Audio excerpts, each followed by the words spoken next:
T'ho he dit, no vull estar aquí. Escolta, açò no canvia res. Està mort.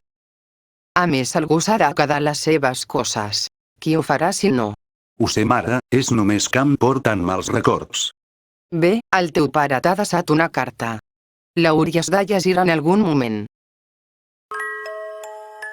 Estimat fill, espero que et trobis bé. Sé que us he fallat a tu i a la teva mare. I espero que em puguis perdonar. Mai se m'ha donat bé comunicar les meves emocions. Per això em vaig acabar allunyant de tu. Sé que no vaig estar mai per aquí. Però ara t'abandono permanentment. Sé que significava el món per a tu. Per això et deixo un últim regal. Pare. T'estimo. I espero que algun dia ho puguis entendre.